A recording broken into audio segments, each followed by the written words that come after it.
Let me get my timer here.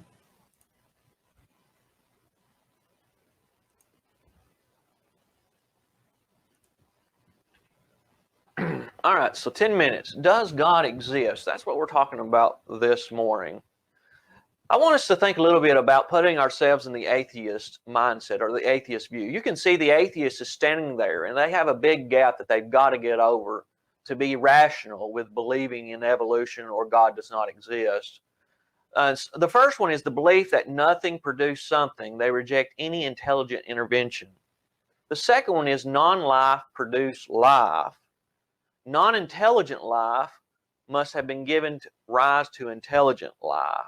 These are three major obstacles that they're just going to have to take a blind faith, a leap in the dark, to believe that God does not exist. Again, this requires a leap in the dark. When we even look at some of the definitions here I pulled up, was faith is a stated observation. We're going to get to that.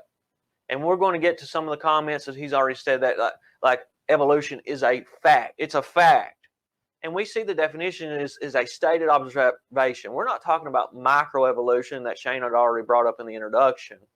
A quick example of that would be, let's just say there's an island full of rattlesnakes, and some particular rattlesnakes rattle more than others, and the local people that live on the island start hunting the rattlesnakes. Well, they're going to find the ones that rattle more, so therefore they're going to start killing off the rattlesnakes that rattle more, and the ones that don't rattle as much will breed into the other rattlesnakes, and eventually you may have some type of rattlesnakes. There's all rattlesnakes, but they may not rattle as much when they're alerted. Well, they're still rattlesnakes. These rattlesnakes did not evolve into a dog. They stayed the same species as microevolution would teach.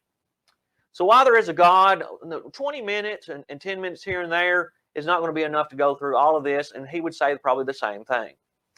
There's a lot more qualified Christians out there online that you can research all of this, and he would probably say the same thing with the evolution view. But when we're going to look at why there is a God, we've got the law of causation. Every creation must have a creator. The first law of thermodynamics, as we see, we saw the chart there. The law is up at the top. These are laws, first law of thermodynamics. That also shows us for us to have laws, there must be a lawgiver, okay? The second law of thermodynamics, an intelligent designer.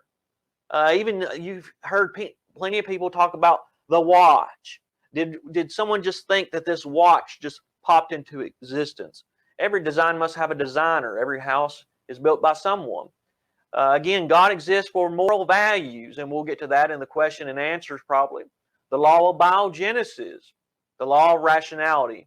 So evolution is not rational. If you really think about it, it's not rational. It's a theory, and really when you look at the scientific method, I don't even believe you can really classify the evolution he's talking about as a theory in reality, as we look at some of the definitions here. Again, natural science is what a lot of particular people, and I'm sure Jesse may try to promote, that he can prove evolution by natural science or nature or operation science. And this is described, as you can see, as repeating the experiment over and over. Now, I'm just a country boy, and I'm not an expert at all about all of this. I'm just trying to defend the truth, defend the gospel, Jude 3. But I'm pretty sure they have not been experimenting, creating other big bangs over and over, okay? Are these scientists actually creating these universes out here? Or are they creating matter coming from nothing? Or evolution, as he said, a chicken is a dinosaur. Are they actually doing this today? Observing this, repeating this over and over? No, friends, they're not. They're not doing it.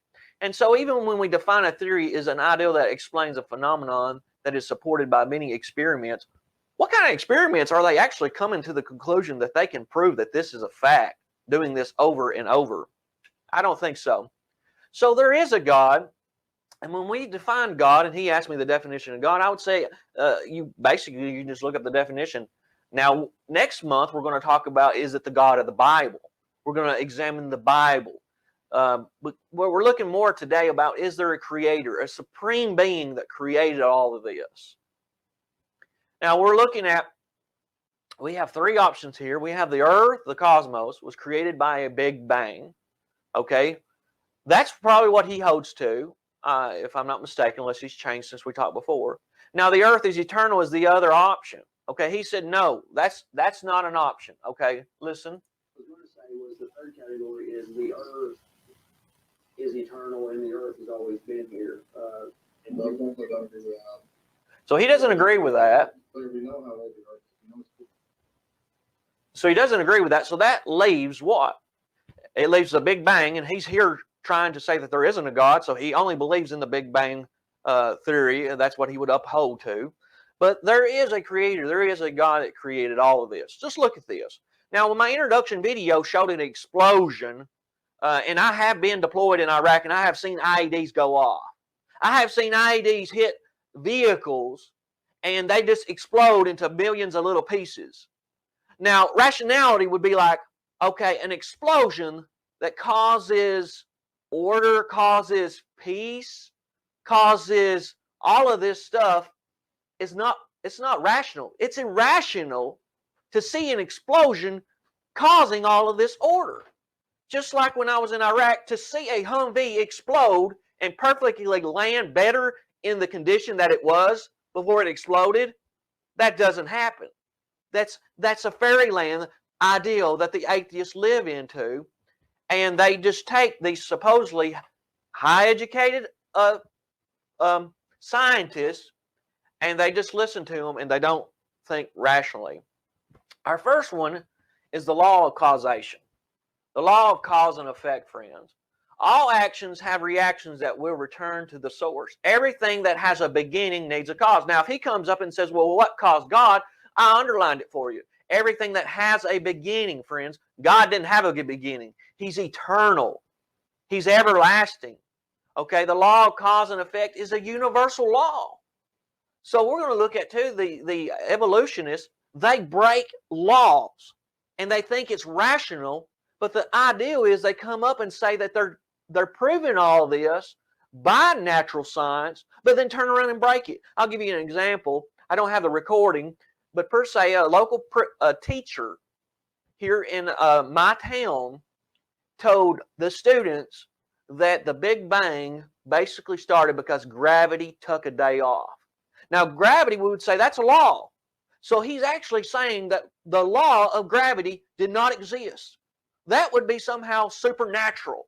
And that's what we're going to get at, that the Jesse's view is supernatural, even though he wouldn't want to admit that. Atheist here, this is taken from a debate of Thomas Warren. I believe they debated an atheist, Flew, or I can't remember the names. But anyways, you can see the outline there. Jesse is in the middle. He's the atheist, and he's in jail. He's in a prison this morning. No windows, no doors, and he's got to go through all these obstacles. Something came from nothing, non-living matter, living matter, rocks and dirt. The consciousness from what has no conscience, intelligence from that which has no intelligence. All of these obstacles. He can't get out of this situation. In the beginning, God created the heavens and the earth. Look here, even Genesis 1:1. We have energy, we have force, we have time, we have space, we have matter. We have everything to show for creation in Genesis 1:1. And God did this. Again, if everything that has a beginning in our world came from something, why in the world would we believe that the universe came from nothing? Let's skip that one for time. We have God creating cause. In the beginning, God created the heavens and the earth. Again, I'll end on this one in 60 seconds. Jesse affirms there is something. And I may pick back up here. He affirms there is something. I asked Jesse about the cause and effect. He stated, we cannot have something from nothing. We cannot test that. You cannot have true nothingness. Well, if the earth is not here, and you always got to have something, so he affirms that there has to always been something, and he just denied the earth was not eternal. So the only thing left is God. In Isaiah 40:28, have you not known? Have you not heard? The everlasting God, the Lord, the creator of the ends of the earth. Again, as we listen to him right here. The logical argument, something cannot come from nothing, right? Right. So, I disagree with the premise. Nothing, or nothing can come from, or something can't come from nothing. I don't agree with the premise because we can't test that. We don't know what true nothingness is. You can't have nothingness. All right, friends, that's my time.